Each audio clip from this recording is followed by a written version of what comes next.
Se llama Yululú y es hermoso. Arranquemos. Hoy vamos a hablar de un tema que creo yo es de enorme, pero enorme importancia para todas las personas que viven en Bogotá. Son las actuaciones estratégicas y ojo con ese nombre, actuaciones estratégicas. Esto hay que repetirlo y repetirlo y repetirlo porque muchas personas muy probablemente en Bogotá no tienen la más remota idea de qué son las actuaciones estratégicas. Las actuaciones estratégicas son una historia de terror y si los bogotanos supieran en qué consiste eso, pues le tendrían pavor, o sea, miedo como al coco. Decía la alcaldesa el 29 de diciembre de 2021, cuando promulgó su decreto 555, el decreto que le da vida al POT, al Plan de Ordenamiento Territorial. Decía la alcaldesa, hoy Bogotá por fin tiene un nuevo POT. Y pues así concluyó una discusión en la que se le dio forma a un documento en apenas 9 meses. Esto es muy importante. En 9 meses se le dio forma a ese POT, a ese Plan de Ordenamiento Territorial. La alcaldesa echó a la secretaria de Planeación anterior, a Adriana Córdoba, renunció y vuelve a empezar la actual secretaria de Planeación con el POT. ¿Y por qué digo que vuelve a empezar? Porque ese POT volvió a empezar de ceros. En 9 meses es imposible hacer desde la Secretaría de Planeación un POT que esté completo. Empecemos por ahí. Ese POT, que es la guía para organizar el territorio, es una herramienta que nos permite definir cuál es el rumbo de la ciudad. Yo no me voy a extender explicándoles lo que es el POT. Eso pueden encontrarlo en otros videos. Hemos hablado extensamente sobre lo que es el POT, pero voy a darles un breve contexto para las personas que no lo sepan. Probablemente algunas de las personas que nos están viendo no saben qué es el POT, el POT. Ese Plan de Ordenamiento Territorial es una hoja de ruta para trazar cuál es el destino de la ciudad a largo plazo. Es un proyecto de acuerdo, en este caso un decreto, que tiene una vigencia por ley de al menos 12 años. ¿Eso qué quiere decir? Que es un poco lo que le va a dar la forma a futuro a la ciudad. Ese POT incluye un proceso muy complejo de análisis y diagnóstico y por supuesto de participación, que es una de las cosas de las que más adolece este plan de ordenamiento territorial. Y por supuesto, ese plan de ordenamiento territorial debe reconocer cuáles son las realidades del territorio. Entonces, pues, ¿qué podemos esperar de un POT que se hizo a contrarreloj en apenas 9 meses y que creo yo, pues, claramente no da cuenta de la complejidad de una ciudad como Bogotá? Pero bueno, eso fue aprobado. Yo creería que no podemos esperar absolutamente nada, pero así quedó. Quedó como un documento incompleto, un documento lleno de errores, de aproximaciones, hecho con afán, sin rigor, incompleto, pero algo que es aún más grave. Es un POT que es inaplicable, es un POT que no se puede aplicar. Los defensores de oficio de la alcaldesa, en ese momento en el consejo, en los medios, en el Congreso, bueno, la alcaldesa ha tenido muchos diferentes defensores, se dedicaron a defender el POT con unas frases panfletarias, leyendo consignas como este es el POT del reverdecer, la refundación de Bogotá, este es el POT del cuidado, este es el POT de no sé qué, pero lo que importa realmente de ese documento es cuál es la norma que da, qué es lo que está escrito, no la consigna, cuáles son las decisiones que toma. Pero, como les decía hace un momento, ese POT que es inaplicable ahora requiere de una reglamentación posterior. Eso es un gran problema, porque si bien el POT no se puede modificar fácilmente, está blindado por la ley a 12 años, tenemos una reglamentación, incluso en temas estructurales, que es en lo que empieza a avanzar esta administración. Aquí hay que reglamentar los procedimientos, los instrumentos, que son los que permiten generar, crear la verdadera aplicación y la gestión y la financiación del desarrollo urbano en la ciudad. Eso es algo que suena complicado, pero se los trato de resumir a grandes rasgos. Si el POT no se termina de reglamentar, pues simplemente no se va a poder poner en vigencia. Ni siquiera hoy los curadores urbanos entienden cómo se aplica esa norma, cómo es que va a funcionar. Entonces el POT no se puede aplicar, pero es bien interesante que aunque la alcaldesa decía que era gravísimo para la ciudad que el POT llevara 10 años vencido, es lo que la alcaldesa decía, el POT no estaba vencido, el POT seguía vigente y seguían saliendo licencias y bueno, por supuesto que se pueden discutir muchas cosas sobre lo que había en ese POT 190, pero esa excusa de que era imposible posponer la discusión, a pesar de que en ese momento cuando es aprobado el POT a Claudia López le quedan todavía 2 años de gobierno en ese momento, a pesar de que le quedaba tiempo para hacer más participación, para escuchar a los ciudadanos y para presentar un proyecto mucho más completo, lo que decide hacer la alcaldesa es decretarlo. Y hay algo que es muy importante, y voy a hablar específicamente en este episodio, capítulo o como le queramos decir, de ese componente que dejó pendiente para reglamentar, que afecta al 30% de la ciudad. Es decir, si usted está en Bogotá y nos está viendo, es altamente probable que usted entre dentro de esa colada de lo que la administración ha llamado actuaciones estratégicas. Repito, repito y repito. Repito para TikTok, repito para Facebook y repito para Instagram. Actuaciones estratégicas. Apréndanselas, porque son el coco. Yo definí alguna vez estas actuaciones estratégicas como unos caguanes, ¿cierto? Como unas zonas de despeje, como unas zonas de distensión. Pero pues tenemos que entender que muchas personas, demasiado jóvenes, como ustedes, miembros de mi equipo, que me están ayudando con la elaboración de este podcast, ustedes son muy jóvenes y probablemente no recuerdan que fue la zona de distensión del Caguán. Entonces mejor podemos hablar de Liberlands, ¿no? Porque son un poco eso. Son unas cosas ahí independientes, extrañas, aisladas, liberadas, sustraídas del mismo POT. Entonces, ¿qué son las actuaciones estratégicas? Son los sectores más jugosos de la ciudad para el desarrollo inmobiliario. Son esos sectores en donde está la carnita, en donde está lo más atractivo para los desarrolladores inmobiliarios. Y son unos sectores que los grandes tiburones inmobiliarios del país han querido desarrollar desde siempre y pues que por una u otra razón no han podido aún desarrollar. Y una de las razones por las que no las han podido desarrollar pues son justamente las personas que habitan el territorio.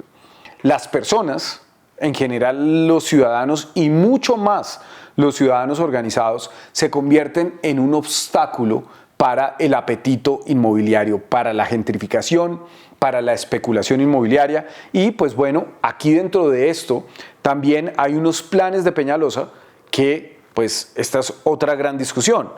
Claudia López se hace elegir diciendo que es distinta a Enrique Peñalosa, incluso haciendo antipeñalosismo, pero lo que hace con varios de los planes que venían de la administración anterior y que incluso estuvieron en el POT anterior, pues es pintarlos de verde, hacerles un greenwashing y luego facilitar el proceso para que los negociantes puedan entrar a hacer esto. Son 25.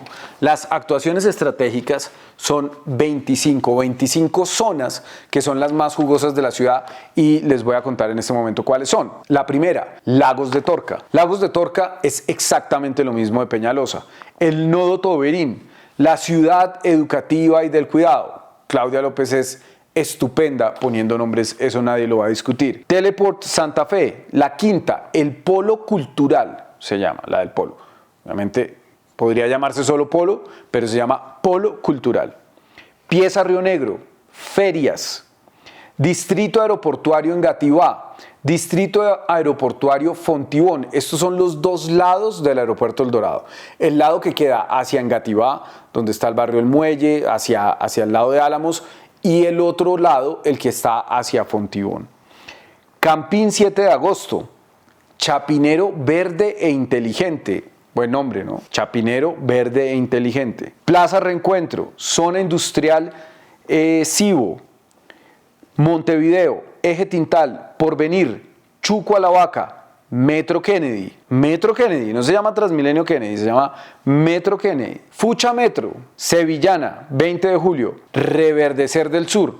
Reverdecer del Sur es exactamente lo mismo que fue en su momento Lagos del Tunjuelo, simplemente le cambió el nombre y ya está.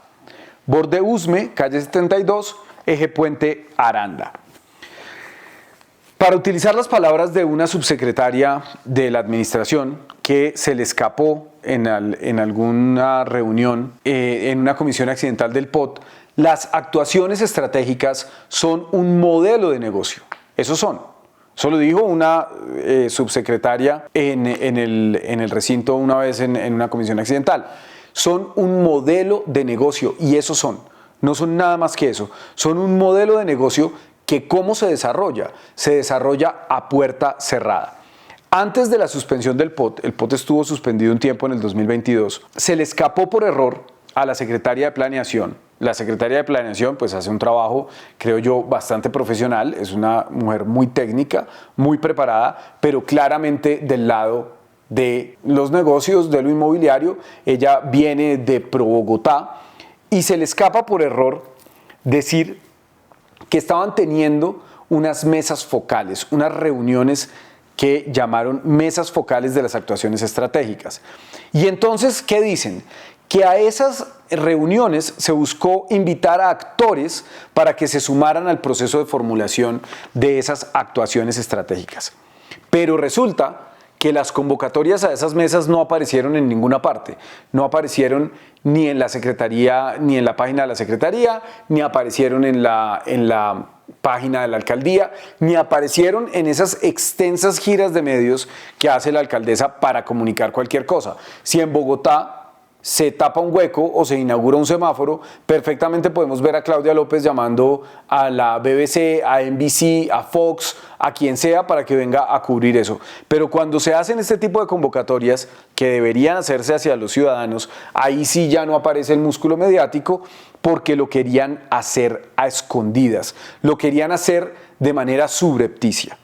Y bueno, pues nosotros le pedimos a la Secretaría de Planeación que nos invitara a esas mesas. Yo soy concejal de Bogotá, recibí una votación, además debo decirlo muy generoso, por parte de quizás algunos de los que nos están viendo aquí. ¿Y cuál es mi obligación? Hacer control político. ¿Y cuál es la obligación de la administración? Pues aceptar ese control político. No, resulta que no. La administración, ¿qué dice? Que no podíamos asistir a las mesas. Bueno, listo. Entonces, lo que hacemos, ya que no nos permiten acceder a esos espacios, es solicitar la información de lo que pasó en esos espacios. Y aunque no lo crean, esto ya lo van a ver en la edición del video, las personas que están aquí en el... Vamos a mostrar esto, es que esto no se ve bien porque estamos aquí como el perreo a poca luz. Les voy a mostrar allá y acá.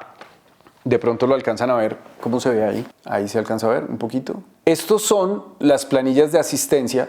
Ahora para el otro lado. A ver aquí. Voy a mirar cómo está esto aquí. Entregan los listados de asistencia con el cuadro organización tapado. Yo entiendo que no compartan el teléfono o el correo electrónico, pero no tiene ningún sentido que no compartan la organización. Pues ¿por qué no lo comparten? Pues es muy simple. Porque a quienes invitaron, pues obviamente fueron a los constructores, a los sectores económicos interesados en la renovación urbana en estos sectores. Entonces, pues bueno, a pesar de que nos mandaron esa información censurada, finalmente logramos encontrar quiénes eran las personas o las organizaciones que habían asistido aquí. Párenle bolas a este. En la reunión de la actuación estratégica calle 72, no hubo un solo residente del sector. No sé si algunas personas que nos estén viendo por Instagram o por TikTok vivan alrededor de la calle 72. Alrededor de la calle 72, por los lados de la Caracas, por donde se está construyendo hoy el deprimido de la 72, que es un deprimido para carros y buses. Ese cuento de que ahí están construyendo el metro, pues eso es carreta. Eso es un deprimido para que los buses de Transmilenio puedan pasar de la Séptima hacia la Caracas. Pero bueno, no hubo un solo residente de ese sector. Lo que sí hubo fue una delegación de Rappi, mi empresa favorita. Rappi, el orgullo, el unicornio de Colombia. Rappi, estuvo Camacol y estuvo una empresa que se llama PEI Asset Management. Bueno, en Reverdecer del Sur, que acuérdense es la misma de Peñalosa, el mismo Lagos de Tunjuelo, idéntico, ahí estuvo en ese proyecto. Nuevamente, no estuvieron las personas afectadas por esa construcción sobre la cuenca del río Tunjuelo, pero estuvo Cemex, Greener City y una agencia que, bueno, Greener Cities es una agencia de gerencia de desarrollos inmobiliarios.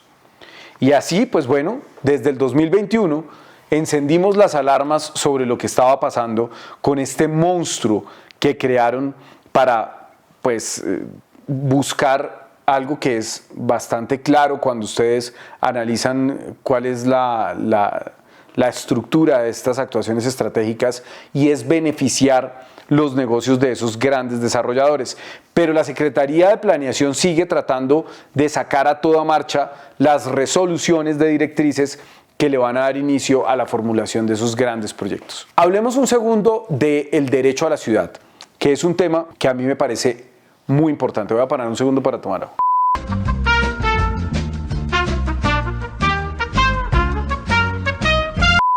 Vamos a hablar del derecho a la ciudad. El ordenamiento territorial define cómo se va a organizar la ciudad. Y esto es muy importante que lo entendamos, mucho más hoy que vamos a un nuevo proceso electoral.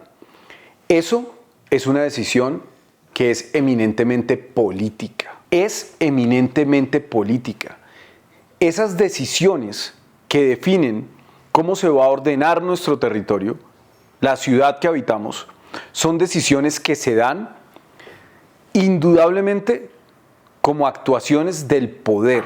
Esas decisiones son parte de cómo un mandatario, que en el caso colombiano es elegido democráticamente, cómo ese mandatario ejerce el poder. Y ese orden que se le da a la ciudad sigue al poder. Hay un ejemplo que es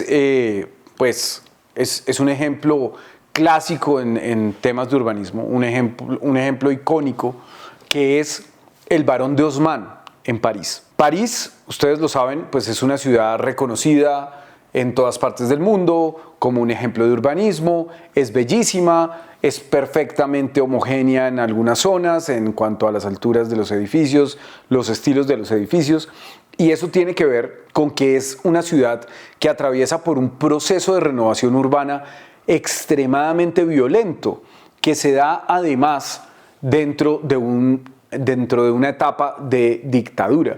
Napoleón III, aquí nos podremos poner polémicos y habrá el que diga que no, porque eso pasa con todos los tiranos, pero Napoleón III era un tirano. El Barón de Haussmann asume el poder y la renovación urbana de París con una democracia suprimida. Era un tirano y los tiranos pueden hacer lo que quieran. También pasan las dictaduras militares de Brasil. Esto lo vamos a ver en muchos ejemplos. Y reformó la totalidad de París a su imagen y semejanza. Además, con un objetivo claro, que era el de controlar a un pueblo sublevado. En la París medieval era bastante fácil hacer barricadas. Yo estos días estaba pensando recomendarle a mis queridos amigos que me siguen en redes sociales y que se quejan todo el tiempo de mis desavenencias con Rappi, que aprovecharan algo de todo el tiempo libre que les deja el sistema capitalista para que leyeran Los Miserables. Los Miserables, que pues es esa obra cumbre de Víctor Hugo, y que es además, en mi opinión, uno de los gérmenes del pensamiento liberal. En Los Miserables queda muy claro, van a pensar que voy a empezar a divagar, pero no estoy divagando, yo sé perfectamente para dónde voy. En los Miserables no solamente queda claro cuál es el principio de esa democracia liberal que protege a los empleados. Otro día les he hecho todo el cuento de Los Miserables y de Jean Valjean y de esa historia de reconversión a la sociedad a pesar de la dureza con la que la sociedad desprecia a esas personas olvidadas, pues, carentes de todo. Pero ahí hay un retrato claro de cuál era esa París pre-osmaniana, esa París de barricadas, esa ciudad medieval de calles muy pequeñas, donde muy fácilmente ese pueblo sublevado podía resistir, atrincherarse, hacer una barricada, y de ahí no lo sacaban ni a cañón por la misma inaccesibilidad en ese momento de la ciudad. Entonces, esa nueva París, que tiene unas visuales ininterrumpidas para poder llevar los cañones, para poder volar al pueblo amotinado en pedazos, pues es una ciudad que hoy es hermosa, que hoy responde a otras lógicas, que hoy está llena de restaurantes con las mesitas afuera. Eso parece como chapinero todo, ¿cierto? Está bien, la gente está sana, corre, come ensaladas, todas esas cosas que nos gustan. Pero en su momento el propósito fue distinto, y es una ciudad que, y esto es lo que quiero que quede muy claro, es una ciudad que se parece al poder que le dio forma. Como nosotros vivimos en una democracia, pues resulta que aquí ese poder que le da forma a las ciudades no es solamente un poder de conquistadores, de emperadores que están iluminados por alguna luz celestial que los lleva a hacerlo, sino pues esto es también claramente un resultado de quien en realidad ejerce el poder, que son los grandes gremios económicos. ¿Quién tiene más poder en una democracia? ¿Quién gana las elecciones o quien financia la campaña para que un político gane las elecciones? Eso es una pregunta que siempre hay que hacerse. Cuando ustedes van a votar a unas elecciones, aparte de leer el programa, es muy importante saber quién está poniendo el billete, porque el que pone el billete seguramente va a llegar a cobrar algo a cambio.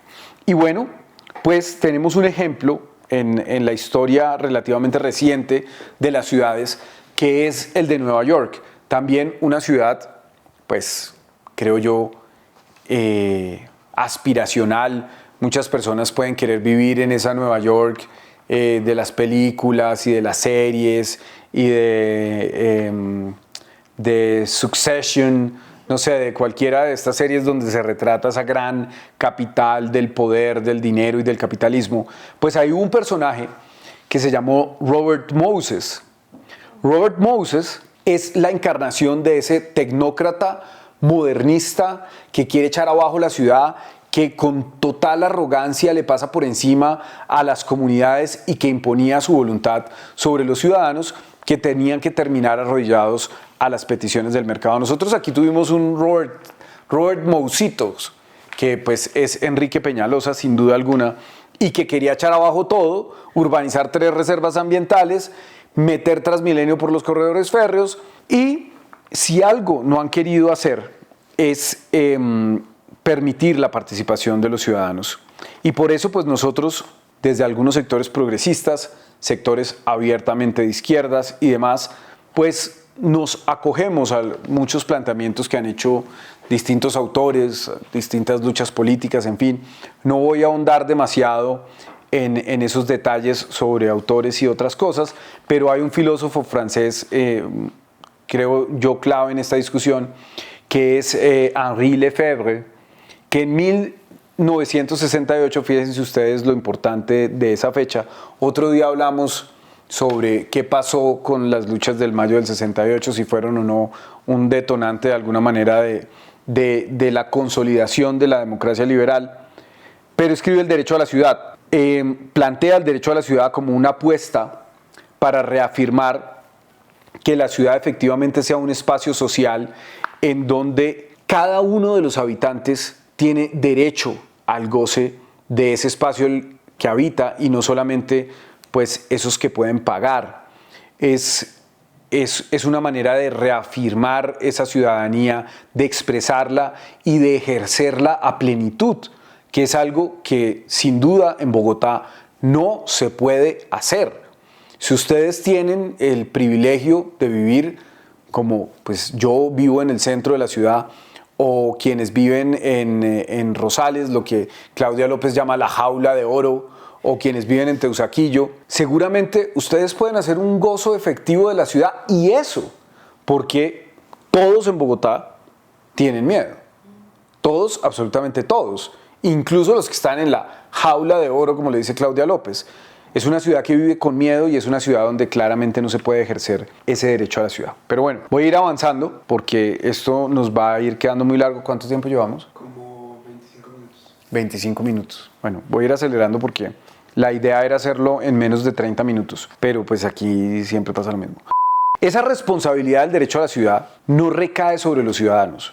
Y aquí vamos a tener una discusión que es de índole política e ideológica y que no está mal tener. Seguramente muchos de los seguidores de este canal, muchos de los seguidores que nos ven en redes sociales, incluso personas que hayan tenido la generosidad de acompañarnos con su voto, pueden ser personas que se identifican con ese cúmulo de ideas en los que cree el pacto histórico, en los que creo yo, en los que está el Polo Democrático, la Colombia Humana, la UP, que son ideas progresistas, ideas de izquierda, ideas de privilegio a las reivindicaciones sociales y demás. ¿Cuál es la gran diferencia? Hay algunos que creen que esas responsabilidades pueden recaer solamente sobre los individuos y otros que creemos que esas responsabilidades recaen directamente sobre el Estado. Y en esto, en el ordenamiento territorial, es absolutamente claro que la responsabilidad recae sobre el Estado, porque el poder lo ejerce el Estado. Es el Consejo de Bogotá, fíjense ustedes, que a veces cree uno que no sirve para nada, que pues el Consejo se limita a hacer un firmón ahí de Claudia López y un entregado a la burocracia. Ese Consejo es quien decide cómo se usa el suelo. Es el que decide cómo se ocupa en últimas el territorio y lo hace porque es la corporación que tiene la legitimidad, que tiene la participación de la mayoría de los sectores políticos. El alcalde gana por una mayoría simple, pero no tiene la legitimidad en teoría para decidir cómo se hace. Aquí lo que pasó con esa aprobación, creo yo, tan violenta que se hace del proyecto del Plan de Ordenamiento Territorial, que es un decretazo sacado el 29 de diciembre a escondidas, es que se rompió por completo el contacto con la ciudadanía. La ciudadanía no influyó en lo absoluto en ese plan de ordenamiento territorial. Y las personas que nos están viendo aquí o las personas que nos van a ver quiénes de ustedes sienten que efectivamente se les tuvo en cuenta a la hora de definir ese plan de ordenamiento territorial. Pausa para tomar agüita. Yuyu, ¿ya te aburriste? Bueno, una cosa, fíjense ustedes que pues en el Consejo todo el tiempo hacemos debates o tratamos de hacer públicas cosas que encontramos con mi equipo de trabajo, que además trabaja muchísimo y que debo agradecerle. Sin ellos claramente no sería posible hacer este trabajo. Y logramos probar varias cosas. Nosotros logramos probar que la Secretaría de Planeación estaba maquillando las cifras de participación. Sí, maquillando las cifras así como en Betty la Fea. Maquille. Eso hizo la Secretaría de Planeación, maquillar las cifras de participación. Entonces, por ejemplo, decían, tenemos 25.000 no sé cuántas aportes. Y los aportes, cuando los pedimos y les decimos, bueno, listo, usted tiene tantos aportes, entréguenoslos. Queremos ver cuáles son los aportes. Y entonces ahí aparecen quejas, reclamos, a fulanito no le prende la cámara, ese tipo de comentarios en Facebook, insultos. O sea, eso no son participaciones. Ellos estaban maquillando las cifras. También, por ejemplo, encontramos una que era increíble y es que contaban como espacios de participación ciudadana, contaban la preparación para el recorrido de la alcaldesa en el barrio Milenta, así, y eso aparece inventariado como un espacio de participación ciudadana. Reunión con los alcaldes locales. ¿Qué se sentaron a hablar con los alcaldes locales? Vaya uno a saber, pero lo cuentan como participación ciudadana. Metieron hasta los debates de control político en el Consejo de Bogotá como participación ciudadana. Pues claramente aquí pues a mí me parece que no hay ninguna intención por parte de esta administración de generar una participación que tenga incidencia. Yo creo que muchas personas acá pueden haberse quejado en algún momento de cómo el Estado no los escucha, cómo no pueden ni siquiera poner una queja. El bus no para, ¿cierto? Vaya, ponga la queja, vaya, encuentre una solución. Seguramente no va a pasar. Y con algo tan importante como el POT, pues no se da. Y bueno, pues estas actuaciones estratégicas siguen vulnerando, en nuestra opinión, el derecho fundamental a la participación. Y bueno, vamos a terminar ya. Esta es la última parte. Nos pasamos de los 30 minutos la próxima vez. Cada vez lo estamos haciendo más resumido. Este ejercicio, la idea es repetirlo, hacerlo sobre varios temas de la ciudad que son imposibles de explicar en un hilo, en Twitter, o en un trino, o en un espacio corto, en un video de esos que hacemos también en este canal, que son videos de 5 minutos, de 3 minutos.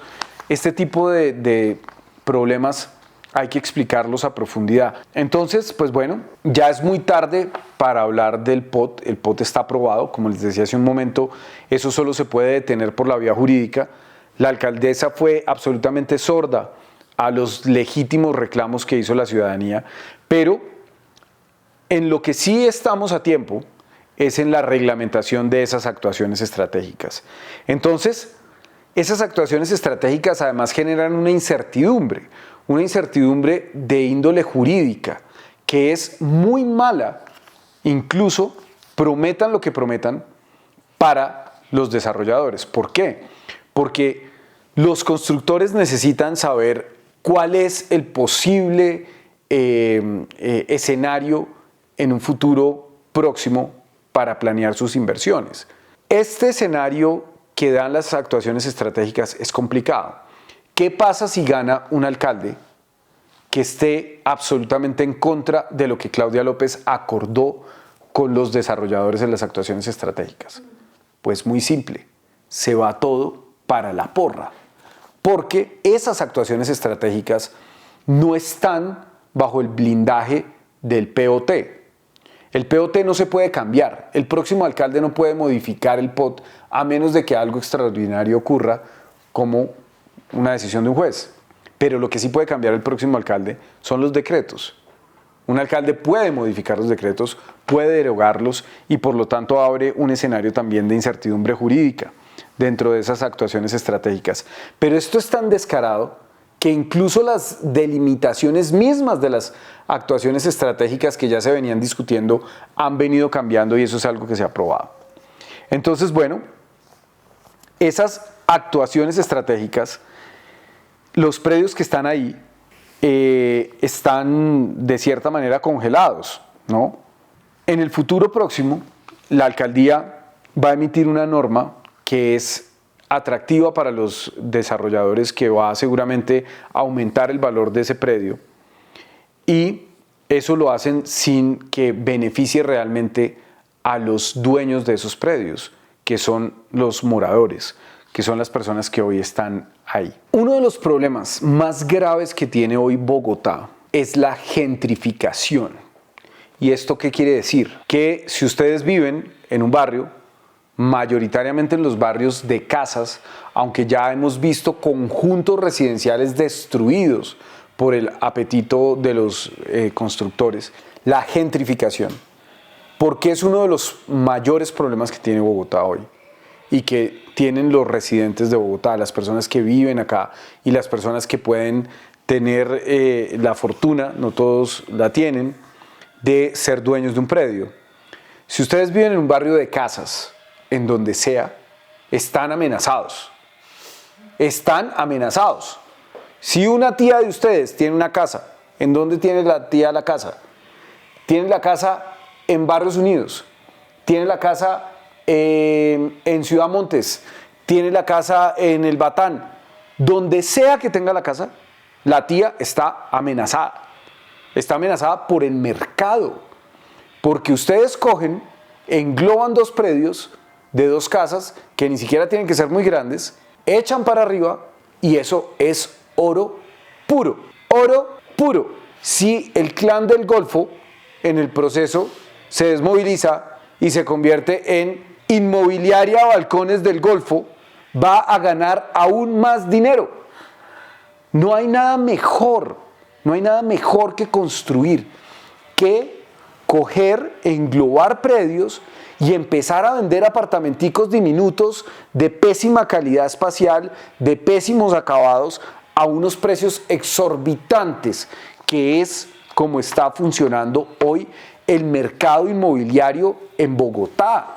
Es así, es entendible que las personas sueñen con tener una casa propia, con tener un apartamento, pero cuando ustedes aceptan pagar 400 o 500 millones de pesos por un apartamento, pues lo que están haciendo es básicamente comprometer los mejores años de su vida, los años más productivos que van a tener en pagar unos intereses excesivos a cambio de un predio que no necesariamente vale eso. Los precios están inflados, los precios son especulativos y eso es lo que ha venido haciendo el mercado hace mucho tiempo. Entonces, ¿cómo vamos a luchar contra esa gentrificación? Pues la única manera de combatir esa gentrificación es a través de la política pública, porque al mercado nadie lo regula. Si alguien está dispuesto a pagar 600 millones de pesos por un apartamento, pues eso vale. ¿Cuánto vale algo? Pues en un libre mercado vale lo que la gente está dispuesta a pagar. Y esto sigue aumentando, sigue aumentando, sigue aumentando a un ritmo que no se compagina con el aumento en el poder adquisitivo de los bogotanos. Pero ¿quiénes son los más damnificados? Esas personas a las que llegan a expropiar, a expulsar. Y sí, hablo incluso de expropiaciones y ya les voy a explicar por qué en el final de esto. Cuando usted tiene una casa, usted no solamente es dueño de los ladrillos, no es solamente un conjunto de ladrillos, de cemento, del patio, no. Usted es dueño de todo lo que se pueda construir ahí. Usted es dueño del suelo. Usted es dueño de todo lo que se pueda construir, porque sin eso, pues simplemente no se puede. Y eso nunca se lo va a reconocer un proyecto inmobiliario, porque el proyecto inmobiliario pues es el que tiene el músculo para construirlo. Entonces, digamos que ahí ese valor residual del suelo, que pues no les voy a explicar aquí a detalle qué es el valor residual del suelo, pero estamos hablando de que puede estar entre el 15 y el 20% del valor total de las ventas. Pongamos el ejemplo de la tía Josefina. La tía Josefina tenía una casa en el Polo, ¿cierto? Y le pagaron, fueron generosos, le dieron 800 millones de pesos por la casa, ¿cierto? 800 millones. Y se fue feliz porque la casa tenía los tubos viejos, se le estaba cayendo el techo, estaba no sé qué cosa caída, le dieron 800 millones de pesos y se fue. Pues la robaron porque de lo que era dueña esa persona que vivía ahí era del 15 o el 20% del valor total de las ventas, que es el valor residual del suelo. Entonces, si en ese lote metieron, digamos, un cálculo no tan exagerado, 20 apartamentos. No hablemos de esos proyectos donde meten 200, 300 apartamentos. Pusieron 20 apartamentos. Y cada uno de esos apartamentos lo vendieron, no sé, digamos a modestos 400 millones de pesos, pues hagan las matemáticas. El que acepta vender la casa a una constructora, esa persona que lo acepta, lo robaron. Pero hay un escenario peor, y es que usted no acepte. Yo siempre explico esto con Up, la película de Disney. Aquí vemos la imagen, ¿cierto? La vamos a ver en la edición. La imagen del señor que se lleva la casa con las bombitas. Esa película no pasa en las actuaciones estratégicas, porque las actuaciones estratégicas declaran todo el polígono, todo el territorio que está dentro de la actuación estratégica, lo declaran de utilidad pública. ¿Y eso qué quiere decir? Pues que lo pueden expropiar por vía administrativa. En palabras concretas, si usted no acepta vender la casa para que Amarilo, Marval, Prodesa, Constructora Bolívar, Constructora lo que sea, la hipotética constructora imaginaria Golfo, Balcones del Golfo, como le quieran decir, si ustedes no venden, pues el mismo Estado los puede expropiar, los puede sacar para liberar el suelo y entregárselo a la avaricia de los constructores del desarrollo inmobiliario privado. Pues bueno, básicamente eso es, asústense, sí, es bueno tener miedo, es bueno tenerle miedo a las actuaciones estratégicas, pero sobre todo, pues hay que hacer un llamado a que se organicen, a que se informen. Nosotros tenemos distintos grupos de vecinos que se han organizado, que están luchando en contra de las actuaciones estratégicas. Esto empieza un poco en Barrios Unidos, en Teusaquillo. Vamos a poner aquí junto a los comentarios seguramente algún teléfono de contacto donde se puedan poner en contacto con nosotros para que podamos hacerles llegar más información. Nosotros hemos estado también haciendo algunas piezas gráficas sobre eso, trabajando con las comunidades y por supuesto llamarlos a que tengan muy en cuenta este tipo de discusiones este año que vienen las discusiones electorales. Ténganlo muy en cuenta, infórmense y sobre todo lo primero pues es que se den cuenta si están o no dentro de una de estas actuaciones estratégicas. Muchas gracias por la paciencia. Despídete. Chau. Bueno, muchas gracias.